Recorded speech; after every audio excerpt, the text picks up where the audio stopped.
What going on YouTube? It's your boy Young KD. Back at it with another how-to video on Bandlab. Pretty easy. This is the easiest app ever you. It really elevated my music 'cause I just be freestyling really, and I ain't know I could really get the sound that good off my phone. So I'm gonna show y'all. And if y'all got any questions after the video, comment. Simple. I mean I help. I promise, cause I ain't learned this. I ain't learned this shit on my own. Some of it I did though. I ain't gonna flex. But first thing first, which y'all need to know when you are recording. Do not have that bit turned up like this. Turn that motherfucker down about right here. See when they get an indicator that it's too loud, go down one after that. Okay. And then you'll go right here. You're gonna import a track 2 and 3. Both are gonna be voice tracks. I already did it, so you can't. That's simple though. Can't see how I did it, but that's really easy. Keep everything where it's at. But like I said, when you're recording, volume right here. I can't scratch that enough. You don't want that bitch all the way right here. That's not gonna sound right. I promise you. Make sure I got this auto tune off. Okay. And the reason why I got 2 tracks for my voice, if y'all probably asking or wondering, it's because of this.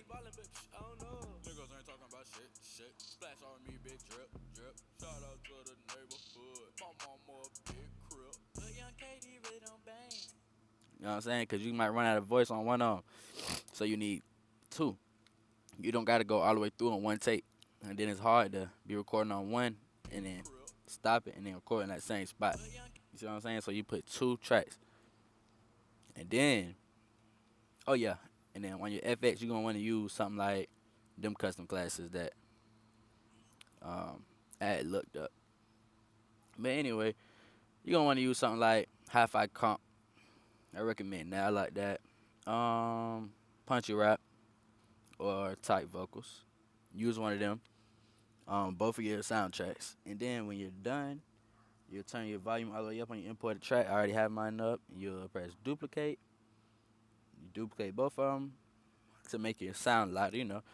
And then if it's too loud, you turn it down or turn one of them down, whichever way you want to do it. Or turn it up if it's too low. That's that simple. You could I record with my regular voice first because sometimes the auto tune kind of make your voice sound laggy and you can't tell if you're on beat. So I record regular. And then when I'm done, I come back and put it on heavy. Yeah. Well, that's pretty much it. If y'all got any questions, that's simple. That's just a simple video. If y'all got any more questions, hit my inbox. I'd be glad to help. Um, and, oh yeah, one more thing. When you're done, I'm not really gonna do this because I'm not done, but I'm just showing y'all an example. When you're done, you'll go right there, them 3 dots at the top right corner, edit mastering. And this is what I recommend. Everybody doesn't record the way I do. Everybody doesn't like it, but some of y'all like how my music sounds, so I'm showing y'all for the ones that do. You go right here. You go to enhance clarity. You say that. That'll make your voice louder and sound better on beat. The beat louder.